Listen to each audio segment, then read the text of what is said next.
एका सामान्य कुटुंबातील महाविद्यालयीन विद्यार्थिनीला आयकर विभागानं तब्बल 20,98,00,000 रुपयांची नोटीस बजावली आहे. वडिलांचे हातावर पोट, मुलीला मात्र कोटींची नोटीस. उन्नावमधील गिरिजा बाग परिसरात राहणारी रश्मी सविता ही महाविद्यालयीन विद्यार्थिनी असून ती पदवीचं शिक्षण घेते. रश्मीचे वडील अजय शंकर हे रोजंदारीवर काम करणारे मजूर आहेत. अत्यंत हलाखीच्या परिस्थितीत जगणाऱ्या या कुटुंबाला जेव्हा आयकर विभागाची नोटीस मिळाली तेव्हा त्यांना मोठा धक्का बसला.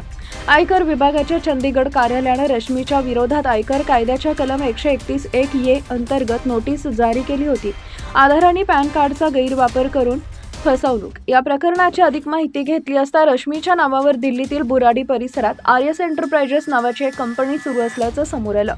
रश्मीच्या दाव्यानुसार कोणत्या तरी अज्ञात फसवणूक करणाऱ्या टोळीनं तिच्या नकळत तिचा आधार कार्ड आणि पॅन कार्ड वापरून बनावट कंपनी स्थापन केली. याच कंपनीच्या माध्यमातून आर्थिक व्यवहार करण्यात आले. मिळालेल्या माहितीनुसार या बनावट कंपनीनं 15 जानेवारी 2025 रोजी आपलं काम सुरू केलं होतं आणि अवघ्या काही महिन्यातच म्हणजे 9 मे 2025 रोजी ती बंदही करण्यात आली होती. या काही महिन्यांच्या कालावधीत कंपनीच्या माध्यमातून तब्बल 20,98,00,000 रुपयांची उलाढाल आणि व्यावसायिक व्यवहार करण्यात आले. यामुळे आयकर विभागाने रश्मीला नोटीस पाठवून जाब विचारला. रश्मीनं स्पष्ट केलंय की तिचा या कंपनीशी किंवा कोट्यावधी रुपयांच्या व्यवहारांशी दूरपर्यंत कोणताही संबंध नाहीये. तिनं या नोटिसीला कायदेशीर उत्तर आयकर विभागाकडे सादर केलंय. याशिवाय आपल्या शासकीय कागदपत्रांचा इतक्या मोठ्या प्रमाणात गैरवापर झाल्यामुळं तिनं सार्वजनिक तक्रार निवारण पोर्टलवर आपली तक्रार नोंदवली आहे.